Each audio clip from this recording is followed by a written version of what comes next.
Ladies and gentlemen, on behalf of the Citi Equities team, I welcome you all to the second quarter FY23 earnings conference call of Delhivery Limited. From Delhivery's management team, we are joined today by Mr. Sahil Barua, the MD and Chief Executive Officer, Mr. Sandeep Barasia, ED and Chief Business Officer, Mr. Amit Agarwal, Chief Financial Officer, and Mr. Varun Bakshi, the Head of Investor Relations. Before we start, we would like to point out that some of the statements made in today's call may be forward-looking in nature, and a disclaimer to this effect has been included in the earnings presentation shared with you earlier. Kindly note that this call is meant for investors and analysts only. If there are any representatives from the media, we request you to drop off this call immediately. As a reminder, all participant lines will be on the listen-only mode, and participants can use the raise hand feature to ask any question post the opening remarks. Please ensure your name is visible as first name, last name, followed by your organization name for us to be able to identify you before we take your questions. I thank the management team for providing us the opportunity to host this call. I now invite Mr. Sahil Barua to take us through the key highlights for the quarter, post which we open the floor for Q&A. With that, over to you, Sahil. Thank you, Rishi, and thank you to the Citi team for organizing this. Just a quick check that I'm perfectly audible. Yes, sir, we can hear you. Excellent. Thank you. Thank you all for joining our earnings presentation for quarter 2 fiscal 23 today. I'll start with a quick 15 to 20 minute presentation on quarter 2, and then we'll open the floor for questions. For those of you who've joined afresh, Apar, if we can move to the first slide, just a quick refresh on Delhivery. The aim of Delhivery is to build the operating system for commerce in India, which means we essentially provide the logistics infrastructure, technology, and services that enable buyers and sellers to transact with each other in the physical world. These buyers and sellers who are customers of Delhivery could be businesses transacting with businesses, businesses transacting with consumers, or consumers transacting with consumers within India or from India to the world or the world to India. In terms of a quick snapshot of quarter 2, Delhivery continues to be India's largest integrated logistics platform. We recorded revenues of about 1,796 crores in quarter 2 of financial 23, which represents a 9.3% year-on-year growth rate over quarter 2 in financial year 22. Adjusted EBITDA margins have improved to -7%, which is an improvement of about 547 basis points from quarter 1 financial 23. We delivered about 161 million packages in our express delivery network, which represents a 19% growth year-on-year from quarter 2 in financial 22. We remain the leading independent express player in India and have delivered close to about 1.7 billion packages since our inception. Our part truckload business continues to be one of the largest BTL businesses in India. We recorded 20% quarter-on-quarter growth from quarter 1 when we had seen a decline in volumes versus quarter 4 due to our integration with SpotOn. We've delivered close to about 2.7 million tons since our inception in financial 19. We continue to be one of the largest players from an infrastructure and reach standpoint across the country. We operate close to about 18.5 million square feet of logistics infrastructure, which includes trucking terminals, automated sortation centers and gateways, freight service stations, collection points, and delivery centers. Over 28,000 customers depend on Delhivery's network for a variety of different services. Over half our revenue today comes from customers who use 2 or more of our services, and we cover 18,454 pin codes across the country of India based on the definition of pin codes provided by the Indian Post. In terms of a quick snapshot on operating metrics, our pin code reach has increased to 18,454 pin codes at the end of quarter 2, as I mentioned. We continue to service 220 countries from both an imports and an export standpoint through our global partnerships with FedEx and Aramex. Over 28,000 customers, as I mentioned, use 1 or more of Delhivery's various services. From an infrastructure standpoint, we operate close to about 18.4 million square feet of infrastructure across the country. The key change from financial 22 and from quarter 1 financial 23 to quarter 2 is that our integration with SpotOn and consolidation of infrastructure between Delhivery and SpotOn, as we had mentioned, is underway and continues as per plan. We've seen a reduction in total number of gateways from 123 at the end of financial 22 to 96 as of quarter 2 fiscal 23, and a reduction in the total freight service centers that we operated as independent networks from 267 as of financial 22 to 188 as of quarter 2 financial 23. These are the two lines that are highlighted in red on your screen. And the team size overall has reduced from a total team size of 60,373 to close to about 56,500 people as of quarter 2 fiscal 23. We expect this integration and the benefits of consolidation to continue through the rest of this financial year. Moving to the next slide, some highlights since the last earnings call. Our express parcel business continues to remain robust. We remain the largest independent express logistics company in India. We saw 19% growth in volumes year-on-year in quarter 2 of this year. But more importantly, in the festive season towards the end of the quarter, we saw an 80% growth in festive season daily volumes versus the rest of the quarter. We continue to have a unique capability and a dominant position in fulfillment of heavy goods with a 30% growth in volume over the previous quarter in quarter 1. We also continue to regain market share in the part truckload business post our integration with SpotOn. We are today one of the largest PTL freight networks in the country. We saw 20% growth in volumes in quarter 2 compared to quarter 1. More importantly, network service levels have remained stable across all business lines and above 90% as clients measure us. The integration issues and operational issues that sprang from our integration with SpotOn in quarter 1 have been conclusively resolved as of quarter 2, and the network footprint rationalization is underway as per plan, and as you can see in the numbers that shared earlier. While our core businesses, which are Express and PTL, continue to maintain position or grow rapidly, we're also seeing momentum across our newer businesses. Our supply chain services business and our full truckload business have shown significant growth since the same quarter last year. Client acquisition momentum in the SCS business continues to be robust, with large enterprises trusting us to run their entire supply chain operations. And we continue to also see strong growth in our cross-border express and freight businesses, despite a global slowdown and a decline in air and ocean freight yields. A quick snapshot of what volumes in the express business look like. This represents 3-day average pickup volumes over the last quarter, July, August, September. As you can see, towards the end of September, we saw a seasonal spike in volumes as part of the e-commerce sales season. This spike was about 2.3x of quarter 2 financial 22 and 1.9x of quarter 2 financial 23, the average volumes that we saw prior to the peak. We expect to continue to see growth in quarter 3 and some growth in quarter 4 as well.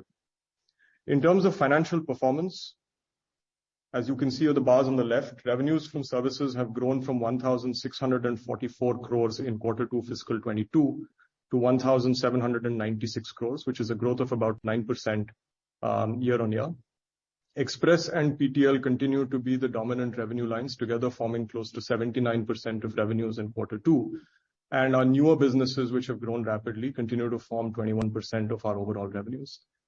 The bars on the top right represent the express business. We've seen a 17% growth in revenues year-on-year from 960 crores in quarter 2 of financial 22 to 1,125 crores in quarter 2 fiscal 23, and a 19% growth in volumes from quarter 2 fiscal 22 to quarter 2 fiscal 23. The PTL business has grown from quarter 1 financial 23, which is when we faced operational issues due to the integration of SpotOn. However, we've grown on the back of improved service levels from 259 crores in PTL revenues to 293 crores in quarter 2 fiscal 23. And we've also seen an increase in volumes from 239,000 metric tons of freight to 286,000 metric tons of freight in quarter 2 fiscal 23. Our newer businesses, as I mentioned, continue to do well. Supply chain services has more than doubled the number of active engagements versus September 21, which is the same time last year. We continue to win accounts across a number of industries, which include quick commerce, baby products, the auto industry, electric vehicles, agri-tools. We have leading enterprises who work with us across a number of verticals already, which include auto, consumer durables, consumer electronics, FMCG, and industrial products companies across India. Our truckload services platform has also nearly doubled from the same time last year. We continue to add new accounts across a variety of different verticals. The key ones obviously being pharmaceuticals, paints, the tire and auto industry, and consumer electronics. More importantly, we are seeing product-led growth in this business this year, as a significant portion of truck placement and supply is now transacting digitally via our supply side applications and via our marketplace, which reduces both the cost of supply, improves pricing transparency, and improves service quality in the truckload exchange. And finally, on the cross-border side, we continue to gain customers both for our express and our freight businesses. independently and through our partnership with FedEx. We won key accounts across industries such as industrial engineering, electrical equipment, renewables, and FMCG. We've also launched a new key project which integrates our domestic PTL and FTL trucking solutions with international ocean and air freight solutions, essentially providing a complete door-to-door delivery service. This is targeted at critical sectors like pharma, auto, and engineering. We have a strong position established on intra-Asia air freight, and also our FedEx partnership continues to scale for express parcel exports. In terms of revenues, as I mentioned, newer businesses continue to contribute a meaningful portion of our revenue. They are today about 21% of total revenue. The FTL business has grown about 90% year-on-year from Q2 fiscal 22 to fiscal 23. Supply chain services has grown 60% from 112 crores in Q2 fiscal 22 to about 180 crores in fiscal 23. And cross-border has grown about 33% from Q2 fiscal 22 from 80 crores to about 100 crores. The decline from Q1 to Q2 in the FTL and supply chain services business is a reflection of seasonality in our underlying customers' businesses.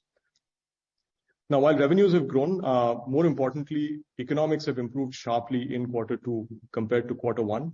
As we discussed on our last earnings call, Q1 earnings were affected by our integration with SpotOn, where we continued to run a relatively underutilized network to allow service to recover and to settle claims with customers. Service EBITDA, however, for Q2 stands at 86 crores, and service EBITDA margins have improved from negative 0.3% in Q1 fiscal 23 to nearly 5% in Q2 fiscal 23, which is a strong reflection of the massive underlying operating leverage in the combined network between Delhivery and SpotOn. Overall, at an adjusted EBITDA level, this has improved from negative 217 crores in Q1 fiscal 23 to negative 125 crores in Q2 fiscal 23. I think the important thing for us to note, and that we're pleased to see, is that post-integration of the Delhivery and SpotOn networks, the operating leverages that existed in a pre-integrated Delhivery standalone network continue in the combined network as we've integrated successfully. The key driver of the movement in adjusted EBITDA, as I'd mentioned, is essentially the massive incremental gross margins that exist in our transportation business. Q1 fiscal 23 adjusted EBITDA stood at negative 217 crores. Of this, 46 crores that we'd mentioned in our last earnings call was a one-time integration expense related to provisions and vendor payments as part of the SpotOn integration. So excluding that, Q1 fiscal 23 adjusted EBITDA stood at negative 171 crores. The incremental revenue in transportation generated in Q2, which includes both e-commerce, express, and PTL, stands at 107 crores, and the incremental gross profit in our transportation business stands at 53 crores, which gives us an incremental gross margin across transportation of approximately 50%. And as I'd mentioned, reflects the massive operating leverage that exists in the combined Delhivery and SpotOn network.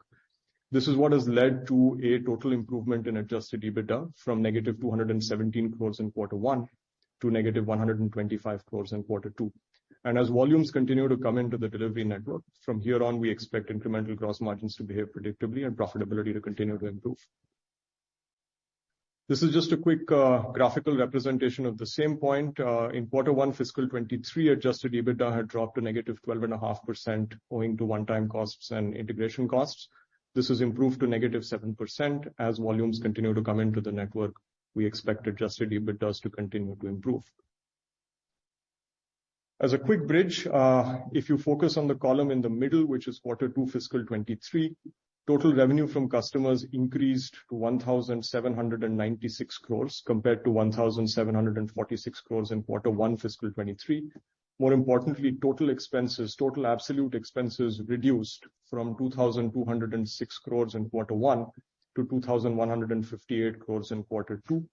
The major adjustment is simply for non-cash recurring costs, which add up to 221 crores. That includes 142 crores of depreciation and amortization expenses and 79 crores of ESOP expenses, effectively giving us an adjusted EBITDA of negative 125 crores or negative 7%. In terms of cash PAT, the picture is stronger. Cash PAT for Q1 stood at negative 10.4%. As of Q2 fiscal 23, adjusted cash PAT has improved to negative 1.7% with an adjusted cash PAT loss of 32 crores in this period. The cash PAT bridge looks exactly the same as the adjusted EBITDA bridge. Losses after tax for quarter 2 fiscal 23 stood at negative 254 crores compared to negative 400 crores for quarter 1 and negative 600 crores for the same quarter last year. The major adjustment again is for non-cash recurring costs, which are depreciation and amortization and ESOP expenses. The adjusted cash PAT therefore stands at negative 32 crores or minus 1.7%. That covers the presentation. In terms of a quick summary, this quarter has been one of consolidation for Delhivery. We continue to be, as I mentioned, the leading player, the leading independent express player in the country. We've delivered over 161 million packages in the last quarter, and we continue to maintain our strong market position. The PTL business, this was a quarter of recovery. Volumes have grown by 20% compared to quarter 1. Service quality and integration has improved, and integration issues are now behind us. We've gained market share, and we still are one of the largest PTL players in the country, expect to continue to gain share. Most importantly, from an economic standpoint, service EBITDA has recovered sharply in quarter 2 to 4.8%. Our incremental gross margins are at 50%, and the operating leverage in the combined business post-integration remains intact. With industry-leading service quality, with the size of our network and our reach, we will continue to evaluate the strategic option to use our incremental gross margin to gain share across all the industries that we operate in. And finally, our newer businesses continue to see strong demand from customers across various industries. We've seen massive year-on-year growth across truckload, supply chain services, and the cross-border businesses. We remain optimistic about the rest of the financial year and financial year 24. With that, I'll pause and hand back to the Citi team for questions. Thank you. Thanks, Sahil. As a reminder, participants can use the raise hand feature to ask a question. We'll take the first question from Mukesh Saraf of Spark Capital. Operator, kindly unmute their line.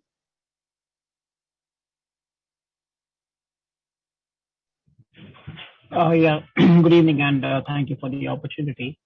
My first question is on the express parcel growth of 19% this quarter.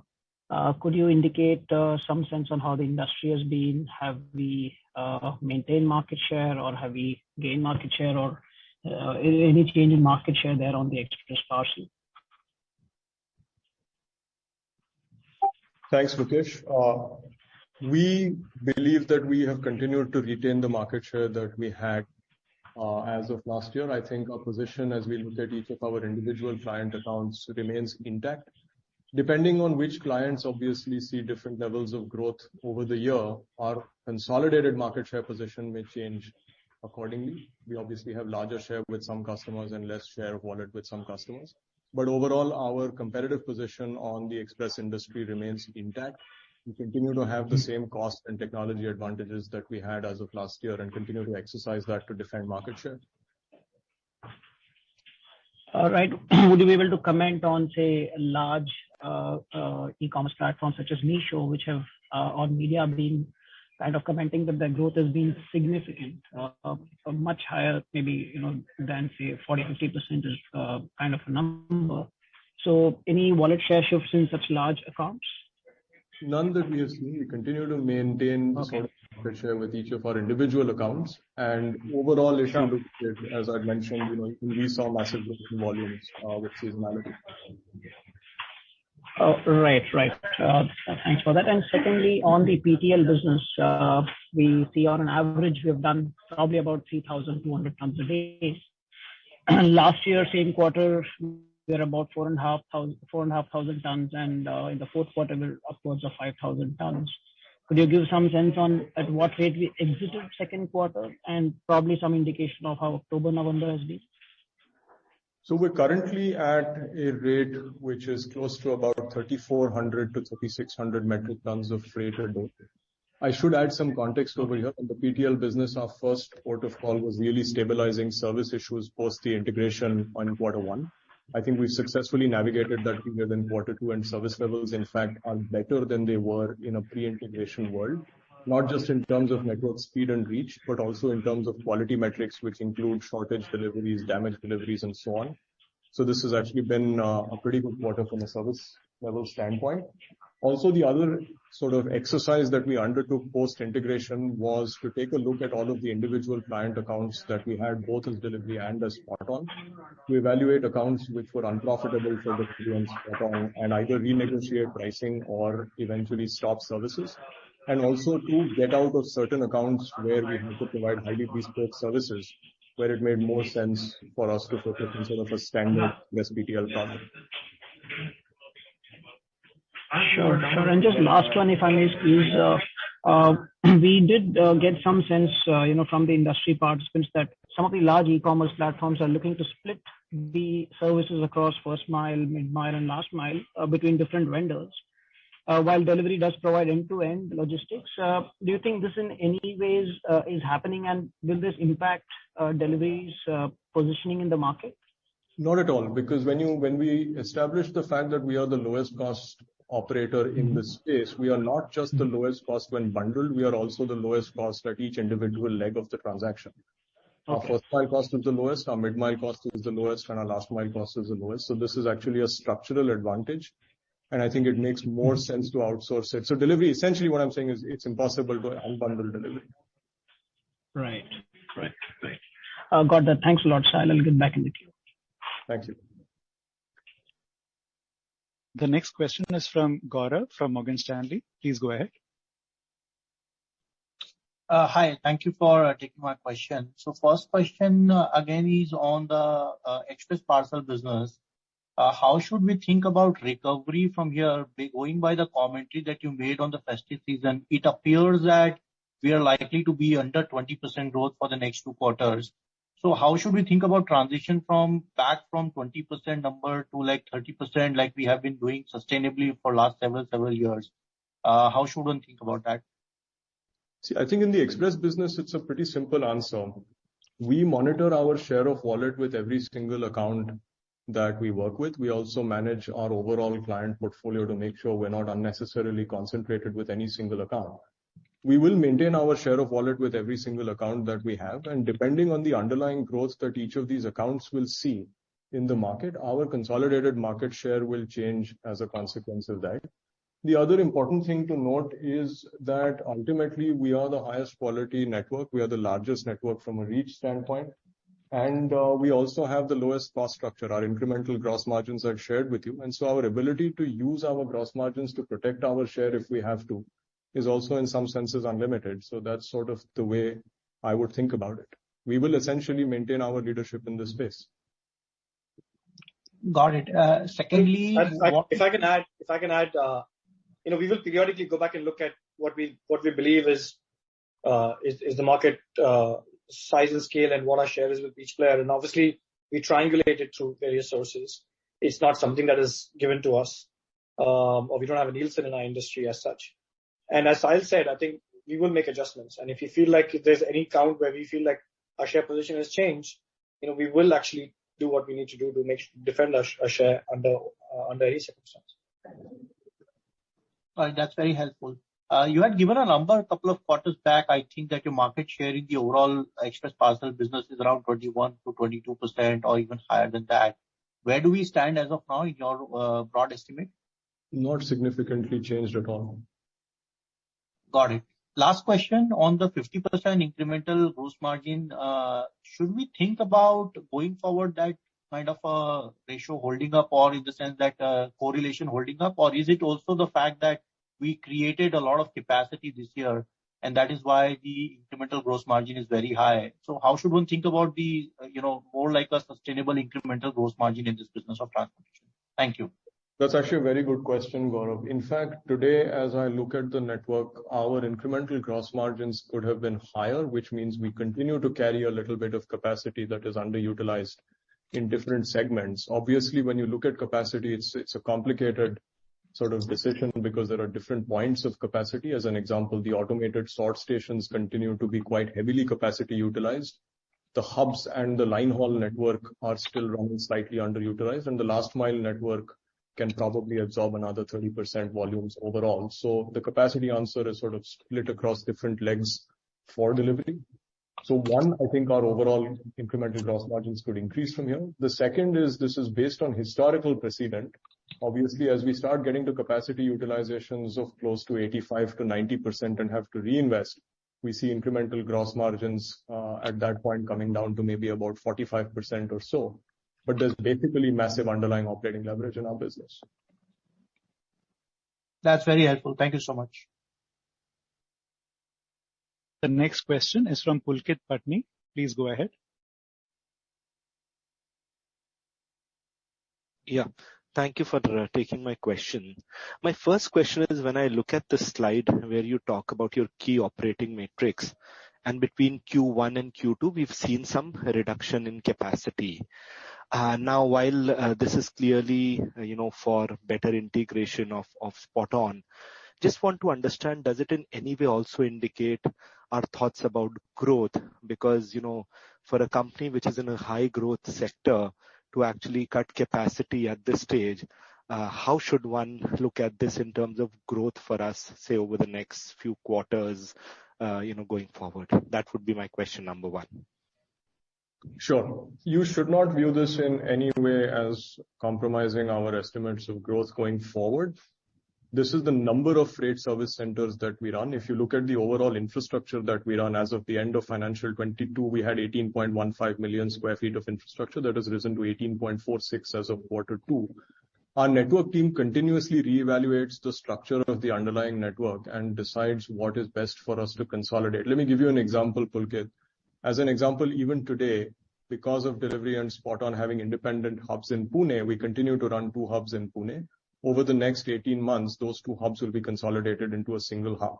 Now, while that may not reduce our overall infrastructure footprint, because we may continue to operate the same space, what it does is bring massive efficiencies to the operation in Pune, because essentially we can eliminate several of the costs that we have to duplicate between the 2 facilities, and also the inter-hub connections that we have to run at this point because we run 2 facilities. So essentially, all of this consolidation is to drive better efficiency. As our volumes go up, we make automated decisions on how to expand the network, and nothing will change on that front. Okay, that's useful. My second question is on competition. I think somebody did touch upon this. Whether it is Flipkart or Amazon who are talking about, doing logistics for third party. Meesho in an interview mentioned that they don't look at this as a cost center, as a profit center. I mean, just wanted to get your thoughts that in the last, say, 6 odd months, do you think that the competition matrix have changed for us in any way, or you think this was something which was anyways in works and really doesn't change much? Because I think it has implications in terms of our ASPs, and that's why I wanted to get a better understanding of this aspect. Certainly, I think it's a very topical question. Let me begin with competition. I think this state of competition that you refer to is a state of competition that has existed for several years. It's been pretty much the same players arguing for pretty much the same strategies for nearly half a decade now. And so in terms of either competitive intensity or in terms of sort of various competitive players' strategies, nothing has fundamentally changed in the market. The express market is a competitive market, but to be clear, it is not determined purely by one factor, which is price. It is determined by the reach of the network. It is determined by the quality of delivery and the speed of delivery. There are several auxiliary service metrics that customers use to decide. And finally, with all of these being a hygiene factor, there's the question of price. As we'd mentioned, Delhivery has a strategic competitive advantage, which is that our cost structure is significantly lower than either our listed or our unlisted peers, and certainly lower than captive arms of e-commerce companies. More importantly, we're actually designed to service third parties, as opposed to being fundamentally designed to serve first parties and then trying to externalize. So I think nothing weakens our competitive advantages in any way. Different players obviously will try different strategies over the next couple of years. It's a large market. But from our standpoint, we have the leading cost structure. We have a massive balance sheet. We have a fully invested in network and an experienced team. So in that regard, for us, competitive intensity is something that we watch, but not something that gives us any sleepless nights. Fair point. Maybe I'll take the liberty of asking one more. Can you give us a sense of the PTL freight tonnage? When should we expect us to get back above the 400,000 quarterly run rate? Certainly. I think on PTL, as I'd mentioned, the first and most important thing for us to do was to put the operational issues of the spot-on integration conclusively behind us. And as I'd mentioned, I think we're quite happy with where we are now. Overall, if I look at service quality across the network, which includes both service speed as well as quality metrics, we are trending at levels that are ahead of where we were even pre-integration in Q3 and Q4 of last year. That really was step number one. Step number two for us was then to take a long, hard look at all of the different customers that both delivery and spot-on serviced. While it would have been easy for us to simply show volume growth, I think we went ahead and looked at each of the accounts individually, looked at accounts which made sense for us from a gross margin and an EBITDA standpoint, and also looked at the kinds of loads that we were transacting and whether they required any special services or any special handling that doesn't necessarily fit well into the delivery scheme of things. And I think if you think about it, we took a leaf out of the page of Old Dominion and studied it quite carefully, and that's going to be our approach going forward. So internally, a target for us right now is not immediately to figure out how to get to a specific volume number, but to get the unit economics to where we need them to be. As I'd mentioned, we've seen a sharp recovery to 4.8% on service EBITDA. We'll continue to grow that over the next couple of quarters. Be quite selective about the clients that we onboard and make sure we continue to operate with the same service quality that we're at right now. Fair point. Thank you so much, Sahil, for those answers. Thank you. We'll take the next question from Aditya Mongia.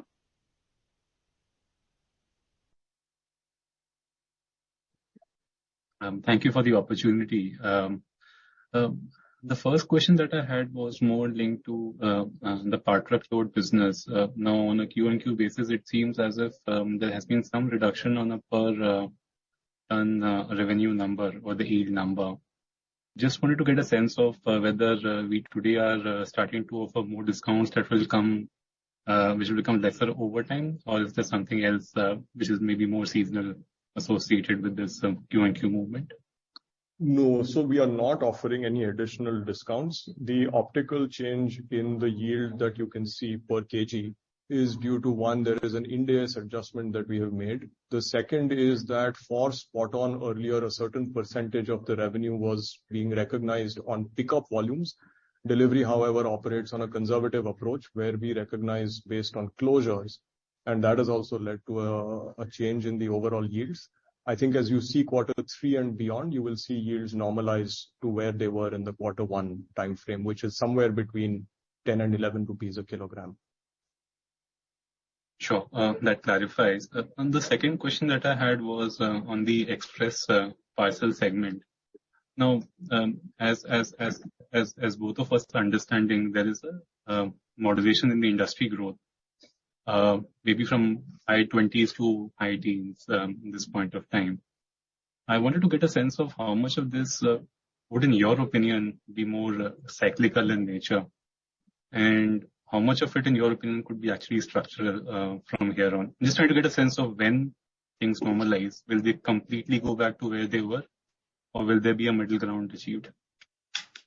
See, I think when you look at the underlying market for e-commerce in India over the medium or long arc of time, the underlying growth in e-commerce volumes is undeniable. I think the reason why growth in this year perhaps looks moderated when viewed externally is really because a lot of growth was pulled forward during the COVID period. And this is sort of growth that otherwise would naturally have manifested later. I think the end point for e-commerce remains pretty much exactly the same. It is a growing convenience category. We continue to see penetration in tier 2, tier 3, tier 4 cities and beyond. As an example, our heavy goods business, which has seen a 30% growth from Q1 to Q2, represents sort of a pretty interesting and widening array of categories that are available online. Now, whether a specific quarter or a specific year in e-commerce will be distorted, like COVID as an example, where e-commerce companies saw 40-50% growth rates, or a year like this year where, Shopee has exited the market and growth therefore looks somewhat moderated or muted. I think overall, our view is that the structural shift to e-commerce will remain intact. More importantly, from our standpoint, it is somewhat irrelevant because we will continue to maintain share with all of the accounts that we have. And as I mentioned, our structural cost advantages are not dependent merely on scale. they're not dependent on delivery growing at 30% a year. The underlying cost advantages that we have make us the most efficient player at 161 million packages a quarter. That will continue whether we are doing 161 million packages, 200 million packages or 140 million packages, quarter going forward. And so from our standpoint, irrespective of how the growth curve pans out in the short term, in the long term, our competitive advantages remain intact. Just one last question from my side. Sorry, Aditya, if I can just add on top of that, Sure, Sandeep. sure. That if you go back and look at e-commerce over the last 11, 12 years, you will find that this story has played out before. Because you've had periods where the long-term trajectory continues to hold, but you've had periods where when discounting, for the first time when just aggressive discounting became sort of less popular, you had a couple of years of soft and then came back fully when it became truly a convenience category. So I think you'll have those cycles. In today's funding environment, you'll have some cycles on individual players under feeling some pressure and things like that. But as Sahil said, the penetration of as a channel, the penetration is still so low of e-commerce. There's no reason to believe that the long-term growth in e-commerce should be any different. Understood. Just one last question from my side, and thanks, Sandeep, for the color. The question is more on this 50% gross margin thesis that one is thinking through. If I kind of extrapolate this argument from your current revenue base and go into more towards, let's say, 3Q, 4Q, it seems as if that can help you at an adjusted EBITDA margin level reach high single-digit levels. Is this something that you believe can happen, let's say, by the end of the fourth quarter, that the company starts reporting closer to 10%, at least for that kind of 23, 24, 2500 kind of top line, a decent marked improvement in adjusted EBITDA margin? Certainly, actually, Apar, if you are on the presentation still, can I ask you to please go to the adjusted EBITDA slide? Not this one, the bar chart, please. The next one. Bar chart Yeah, this one. That's right. So this is just a quick snapshot of how adjusted EBITDA was trending prior to this, and services EBITDA obviously before this. I think so. One is we clearly know how to get to where we were in quarter 3 and quarter 4, as you'd mentioned, because there's sort of a sense of predictability because the incremental gross margin is at 50%. As volumes come in both in the express and the PTL business, we expect overall that the company's adjusted EBITDA will continue to improve. So far in quarter 3, I think we're quite satisfied with where we are, and we expect this to continue. But when will we get to exactly 10% adjusted EBITDAs, I think is a function of the choices we make in terms of the customers we onboard in PTL and how soon we bring PTL volumes back. But the important thing to note, I think, is that it's a relatively predictable business from here on. Yeah, got that. I have more questions. I'll come back into the queue. Thank you. We'll take the next question from Alok Deshpande.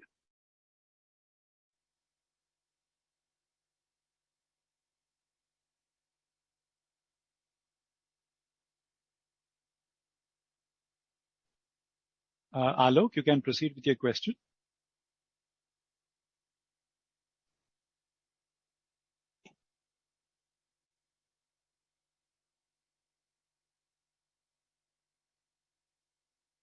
Yeah.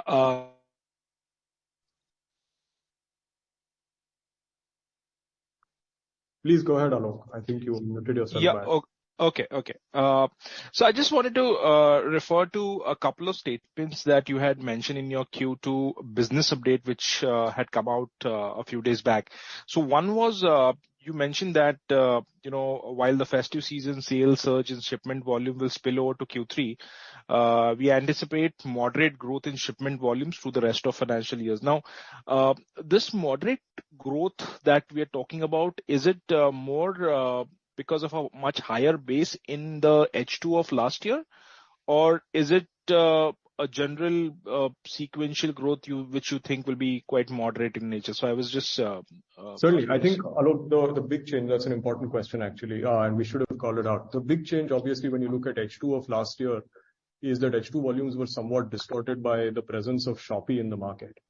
And so overall volumes, not just for delivery, but overall for the e-commerce industry, were significantly higher. And with Shopee disappearing, while some of that volume has obviously been retained and has gotten spread out across other e-commerce companies, some of that volume has basically simply disappeared. And so that's really the reason. I think if you look at our growth in volumes overall, we've seen about a 6-7% growth in Q2 over Q1. We would expect a similar range or maybe slightly higher or slightly lower than that in Q3 over Q2, and overall for the year, therefore, somewhere between sort of an 18 to 30% kind of growth rate overall. Okay. This is so when you say 18 to 20%, that is including Shopee last year, right? Or Yes. You're saying like to like? Including Shopee last year overall. Okay, understood. And my second question was regarding PTL. So you mentioned that you're currently doing about 3,500 odd sort of tons a day. As this number sort of starts creeping up towards to slightly higher levels in Q4 or so, do you think that at a overall level, at a group level, the EBITDA the adjusted EBITDA can go in green, based on this? Yes, of course. Yeah, absolutely. See, it's an extremely important component of our business. When we say that we run an integrated network, that means our mid-mile and our line haul are sort of, for them, PTL and Express are indistinguishable. And therefore, growth in volumes in either of the two obviously improves unit economics in both. It improves utilization of the hubs, it improves utilization of the vehicles that we're transacting. More importantly, it allows us to make one of the big strategic shifts that only integrated players can really pull off, which is a shift away from more inefficient truck sizes to far more efficient truck sizes that we use across our network. And so, in fact, the faster PTL volumes recover, the better it is obviously for our mid-mile utilization. Sure. Thanks, Sahil, for that. That is very helpful. Thanks a lot. We'll take the next question from Sachin Dixit. Sachin, go ahead.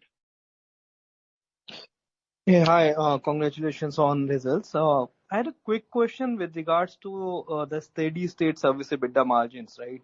So while I do understand that delivery is decently dominant in terms of the express parcel business and as well as the PTL business being growing since the integration, but it remains a cost line item for most of your clients, right? And who might not be happy with giving you insane amount of margins.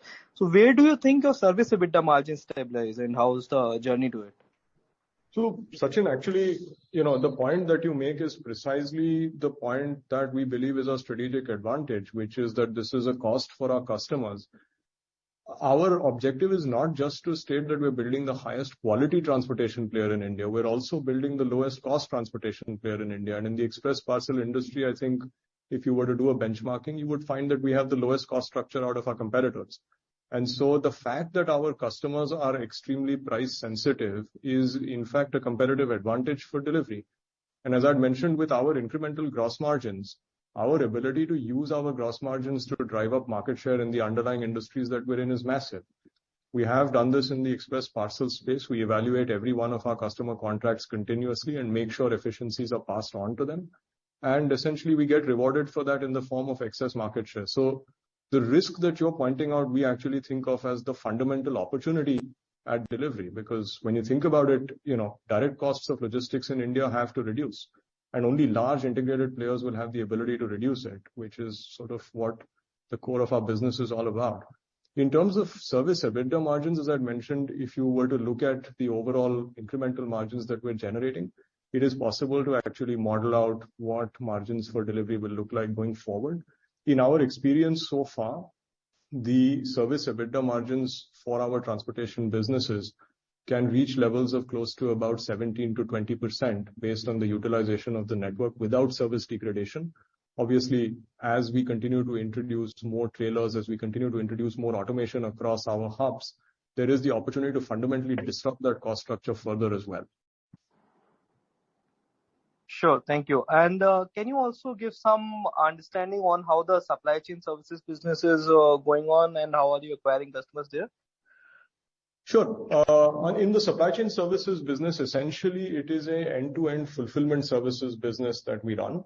where, as an example, one of India's large consumer durables players came to us and said, look, we want to focus on manufacturing and running sort of our retail footprint, whereas we want you to run the entire supply chain. So we handle warehousing, we handle inventory management, we handle primary distribution, secondary distribution across the country for them. So the typical engagement will include warehousing, full truckload freight, part truckload freight, and express delivery as well.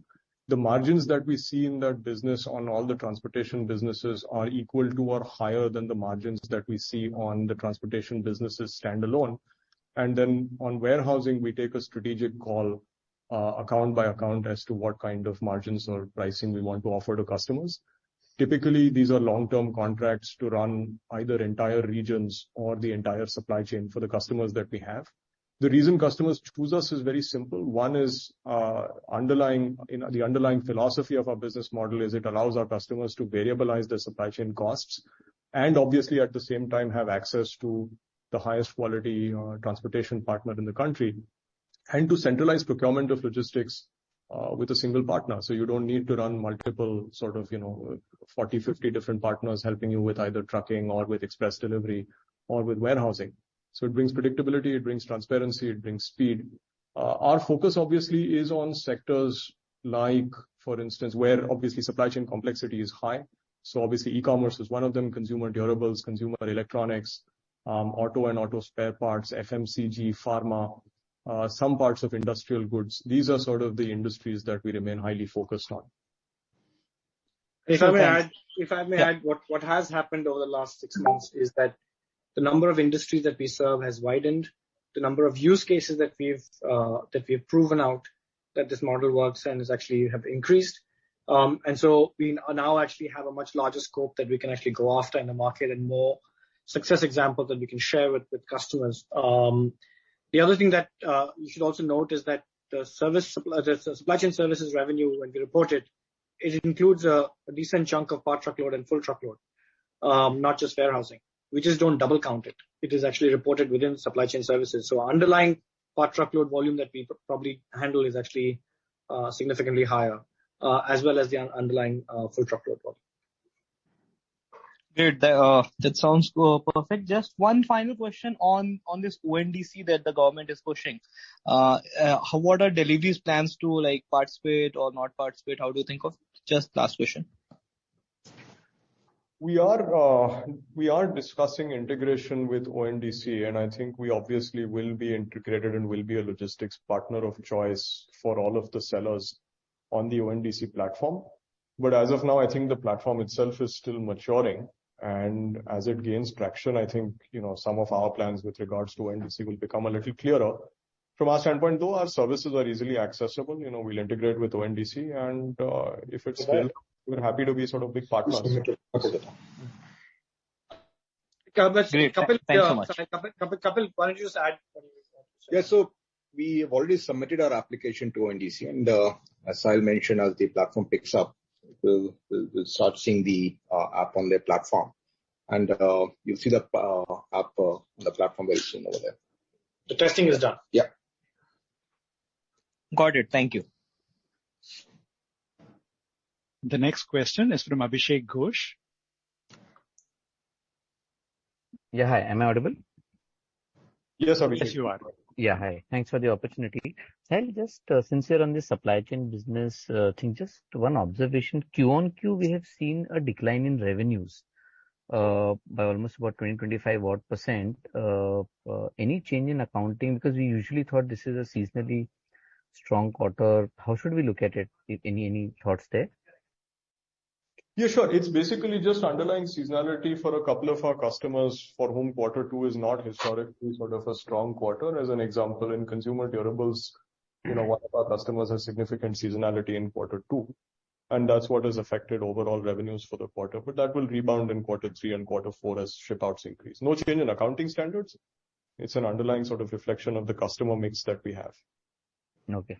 But is the dependence on one particular client a little higher? I'm saying over a period, should we see this thing going up because the market opportunity is quite high and your market shares are pretty low? So how should one look at it?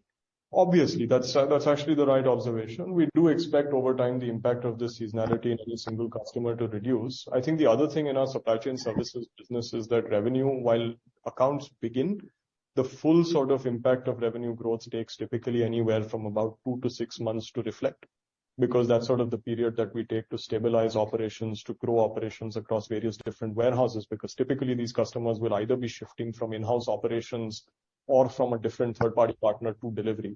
So it takes a little bit of time for these accounts to reach their full potential. Even the setup time for us could be anywhere from sort of 30 to 90 days for different customers. So I think the growth that we've seen in customer name accounts in Q1 and Q2, we'll start seeing the revenue impact of that in Q3, Q4 and beyond.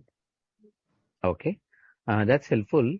Sahil, the other thing is, on the express parcel business, while there's just about a percent or so increase in realization in the current quarter, how should one read this? Are we towards the end of the, cost benefits being passed on, or was there a product mix impact this quarter? Any thoughts on our realization per shipment as far as the express parcel business is concerned?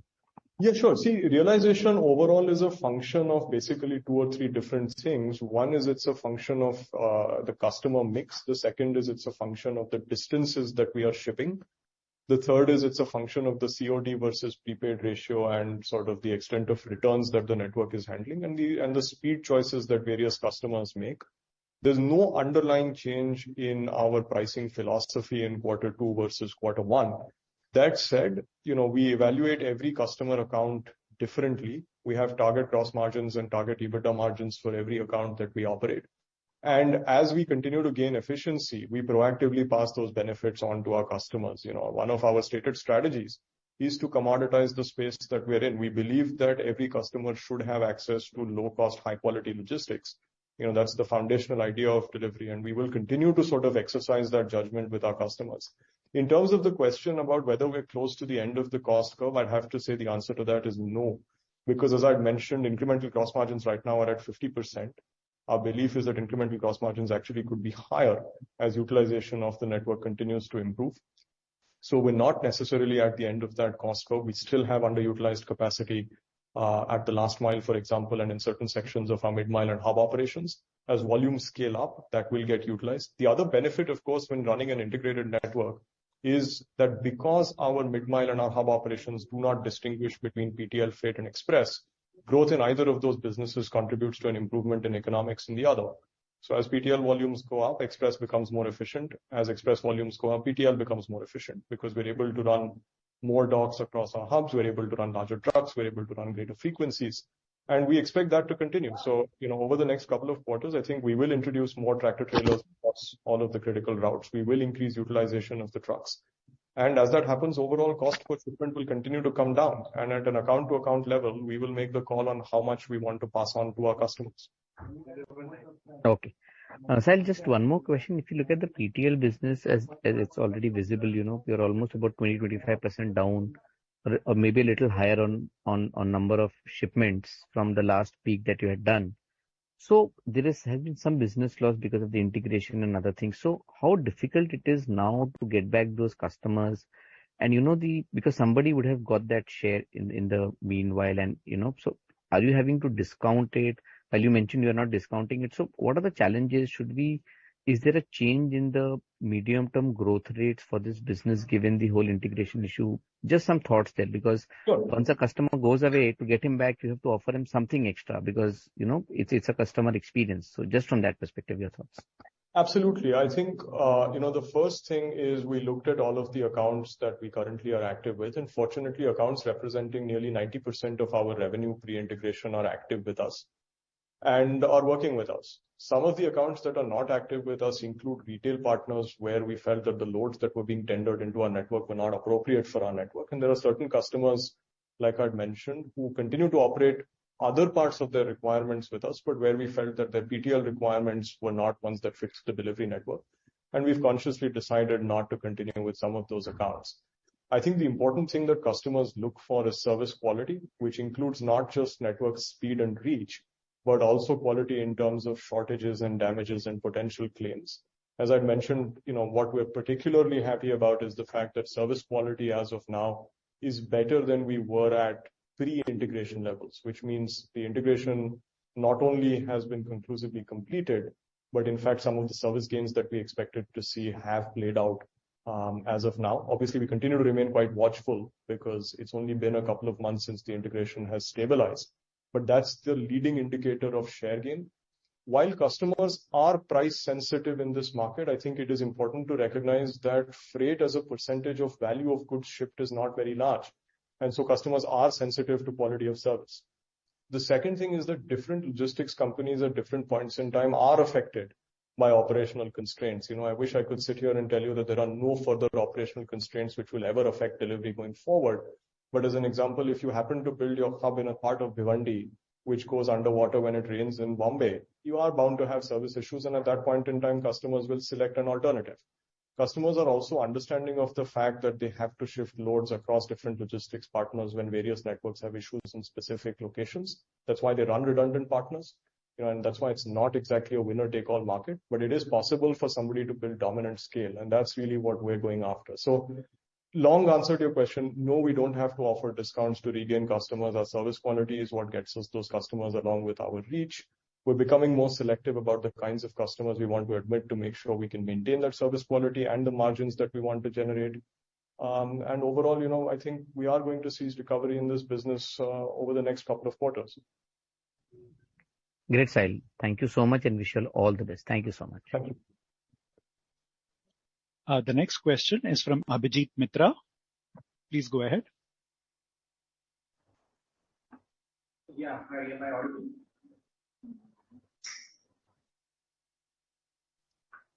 Yes, Abhijit, if you can speak up a bit, please. Thanks. Yeah, sure. Thanks. I have three questions actually. Again, from the slide side, the number of customers, it has dropped by almost 1,100 on a quarterly basis. So how do you sort of, what are your thoughts and how do you see these numbers, as you move ahead? So Q1, probably the number of customers was closer to 29,300, now it's 28,100. So how do you feel these numbers will move as we move ahead? That was question number one. Question number two is again on the supply chain side. The drop in revenues is something which we can understand. But again, on a quarterly basis, if we look at the revenue per square feet which you have reported, between Q1 and Q2 of this fiscal, divided the revenues, the square footage under management is down by almost 2 million square feet. Now, why should the square footage under management in a supply chain business be down on a quarterly basis? That was the second question. And third is, I think prior to the IPO, there was a thought process that the growth in the parcel business is more structural. But what we are seeing now is that the penetration as well as the growth in US is also coming down, and our market is also sort of showing the similar sort of slowdown. So is this connected? Do you feel, would you like to reconsider that was indeed a COVID bump and we're coming out of it, and globally we're seeing a sort of slowdown happen? So these are the three issues and topics you can shed more light on. Thanks. Certainly. Thanks, Abhijit. Let me sort of answer these very quickly. One is in terms of number of customers, as I mentioned in the PTL business specifically, we have become more selective about the various kinds of shippers we allow to move goods through us. I think one of the things that we evaluated as part of the integration was how many different customers were tendering loads that weren't necessarily transit worthy, or which didn't necessarily fit the Delhivery Express PTL product from either a sort of handling standpoint, operational standpoint, or from a margin standpoint. And so it's a sort of exercise that we undertake on a regular basis. As a standalone company, Delhivery would do this anyway every quarter. I think the first time we did it, once we had integrated Delhivery and Spot On, post the integration was in Q1, and therefore there were accounts that we decided proactively that we could not continue. this is a quarterly exercise that will continue for the combined business. So not very worried about this at this point. As I'd mentioned, the customers who are active with us represented over 90% of the revenue that we made in the PTL business as Delhivery and Spot On separately pre-integration. In terms of revenue per square foot in supply chain services, this is also driven by the fact that if ship outs, for instance, happen to be lower in a specific quarter, while the square foot area continues to be active, since we bill only on ship outs, whenever there's a quarter where ship outs happen to be lower, since we aren't booking any revenue, the revenue per square foot in that quarter will appear to be slightly lower. So I think this is the same seasonality impact that you're seeing. We have maintained the same amount of overall warehousing space. Also, on top of that, there are new starts that are built in over here, where it takes a little bit of time for the revenue to come in. So as an example, when we're starting a new warehouse for a customer, typically inventory will start arriving and will take anywhere from sort of 15 days to 60 days to arrive, whereas billing on outbound will begin with a little bit of a lag or a delay. So in that sense, this isn't something that I think is particularly alarming. And especially if you sort of look at it from FY20 all the way to quarter to FY23, the trend is sort of pretty secular. Your third question was around e-commerce growth structurally. I think it's a very good question. There are some differences, though, in dynamics between the US and India. In the US, you're fundamentally talking about, first of all, a significantly more penetrated market from an e-commerce standpoint. I think when you look at India overall, as I'd mentioned, over the medium or long arc of time, it's hard to argue that e-commerce will not become a significant portion of consumption. New categories will come in. We do continue to see, by the way, growth in tier 2, tier 3, tier 4 cities and beyond. We also see increasing frequency in the metros. Like I mentioned, I think there certainly was a bump during the COVID period. There's absolutely no doubt. And if you look at the end state today, in the absence of COVID, perhaps the growth would have looked more uniform over fiscal 2021-22, instead of which it sort of got bunched up in 21-22 and therefore looks a little lower in this financial year. But I don't fundamentally believe that there is a structural alteration in people's desire to purchase online or the e-commerce company's ability to sort of, create new categories and bring greater assortment to people.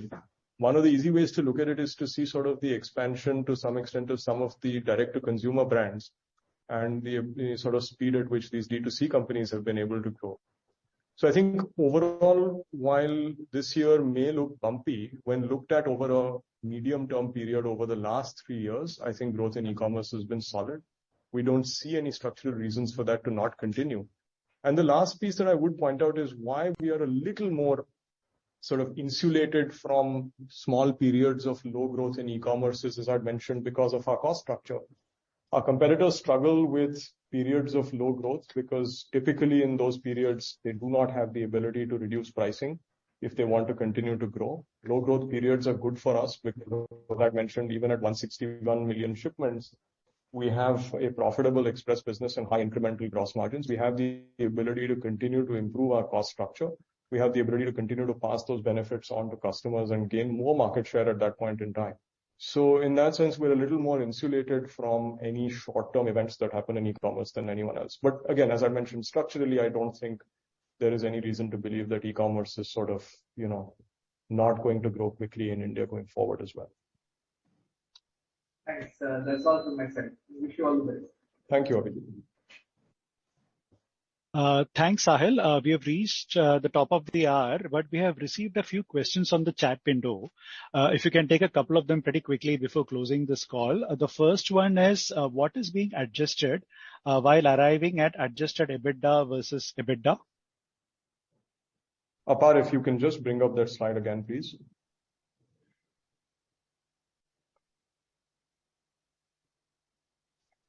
Yeah. So as you can see in the middle column in quarter 2 fiscal 23, total expenses were at 2,158 crores. This included 221 crores of non-cash recurring costs, which includes depreciation and amortization and ESOP expenses. These are the two costs that are excluded when calculating adjusted EBITDA, or the ones that have major impact. There are obviously minor adjustments which are for finance cost on borrowings and some adjustments due to Ind AS.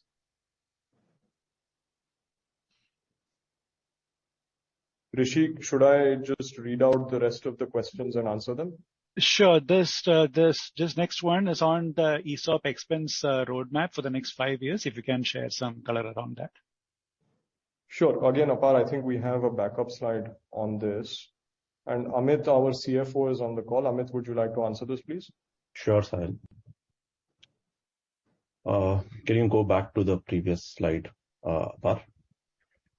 So we have a total of about 43 million ungranted stock options, which will be granted and which will be costed in our P&L over next 5 to 6 years. We also have unvested but granted 30.236 million, 30.2 million stock options. Now, the stock option accounting is done based on, on a model where the price of a share at the time of grant is taken. And for these 30.2 million shares, we'll just show you the schedule for the cost that is expected over the next 4 or 5 years. And for the remaining 43.45 million shares, the costing will be based on the prevailing share price at the time of the grant. The important thing to note here is that a significant majority of these 43.45 million shares, nearly 26.3 million shares, will vest only if company achieves a stock price of 800 rupees a share, 1000 rupees a share, and 1200 rupees a share. So that's an important part that you should note. Move to the next slide, Apar. So the costing which is expected for the options that have already been granted based on time-based performance is 469 crores over next 5 years, including the current year. And for the performance-based stock options, it is 97 crores over the next 5 years. So a total of about 566 crore is expected based on the grants that have happened so far. Thank you, Amit. The next question that I can see says, what is the timeline for Delhivery to become EBITDA positive? As I'd mentioned, the service EBITDA has seen a strong rebound from negative 0.3% to 4.8%, and adjusted EBITDA has improved from negative 12.5% to 7%. I think as our incremental margins, as I'd mentioned, are close to about 50%. Even if you don't assume an improvement, I think it's quite easy to model out what incremental revenues will lead to target adjusted EBITDA levels. And therefore, sort of based on volume recovery, my sense is that it's quite easy to model out over the next couple of quarters when we will turn EBITDA positive. To some extent, obviously, it depends on how quickly we decide to increase the tap on the LTL side. Which is linked to the next question, which is what is the economic benefit expected from the Spot-On acquisition, and in what time frame is the full benefit from Spot-On expected to be realized? I think the economic benefit from the Spot-On acquisition for us was clear, which is we are ultimately building an integrated hub and mid-mile operation, which is shared across our express and our part truckload freight business. Spot-On was one of the leading players, one of the leading independent players in the PTL freight business. They were larger than Delhivery, though we were growing faster. I think bringing these two networks together has given us operational heft, has given us scale, the integration issues of Q1 notwithstanding. And more importantly, as I look at our service levels today and I look at the size of our network today, I think it provides a better service to all of the customers that Delhivery and Spot-On had standalone. More importantly, as I mentioned, because we share our hub and mid-mile operations across these two businesses, which is a complicated thing to build, but I think we're at a stage where we have built it out. Any increase in volumes in either of these businesses ultimately is accretive to both of them. So as volumes in the express business increase, we see cost advantages in the PTL business and also actually, frankly, better speeds. And as we see volumes increase in the PTL business, we see cost advantages in our express business and speed improving in our express business. It also allows us to deploy a larger fleet of tractor-trailer operations across the entire country, which brings down our line haul cost, improves overall speed of the network, allows us to do more dynamic routing, and therefore improve customer experience. The question on time frame, I think, as I'd mentioned, we had intended to begin rationalizing the consolidated footprint of Delhivery and Spot-On by Q2. That has already begun, as is reflected in the reduction in overall freight service centers and reduction in gateways that happened in Q1. I think that process will continue over the next couple of quarters. Our intention was to discover the benefits of synergy value between Delhivery and Spot On going into the next financial year, and so far, I think we're on target for that. The next question is from Anuja, which is, could we comment on plans to use more EV fleets or any other significant ESG initiatives that could be financially material? We already do use electric vehicles, CNG vehicles, and LNG vehicles across our network. In the first and last mile operations, it's actually been reasonably prevalent in different cities for several years now. These are cargo vehicles that we use for pickup and drop-off operations. We have also begun trials of LNG trucks and EVs in our mid-mile operations, which are our long-haul trucks. Our belief is that in the long run, the benefits of electric vehicles will accrue only by using these for mid-mile operations as opposed to sort of electric bikes. And so that's where our focus has been. Obviously, this de-risks us from increases in fuel costs. And so as these experiments and trials mature, I think we will introduce more and more EVs. So as an example, we're working with Volvo, which is one of our trucking partners, to experiment with electric vehicles in our mid-mile. From an ESG standpoint, the other area obviously is we continue to introduce solar power across all of our major gateways. That's sort of the other big ESG initiative that we're running internally. The next question I believe I've already answered, which is context around growth in October. Growth in October relative to Q2. So volumes are, first of all, just to be clear, the volumes that Delhivery reports in any quarter are based on shipments delivered, not shipments picked up. And so we do expect that October will be a high month as well, because significant number of shipments that were picked up towards the last week of September will be recognized as delivered in October.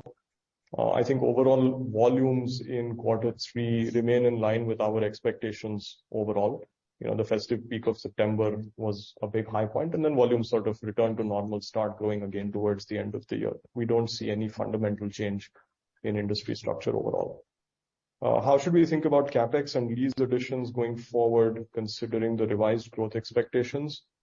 I think, as I'd mentioned, right now, we continue to consolidate infrastructure between Delhivery and Spot On. That remains the major focus. There are still a couple of cities where we continue to run redundant infrastructure because we had lease lock-ins. We will continue to sort of combine those facilities. As an example, I took Pune as an example, similar situation in Chennai and a couple of other places.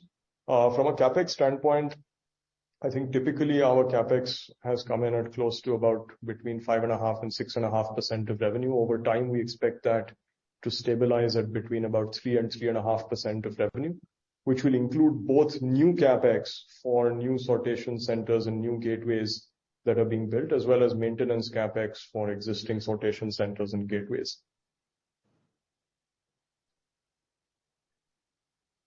Great. I think that answers the questions that we have on chat, Rishi. Thank you once again, Sahil, Sandeep, Amit, Varun, and the entire Delhivery team. You've spent well over an hour answering these questions, and also for this opportunity to host you on this call. We would also like to thank all the investors and analysts for your interest in the company and making this an engaging session.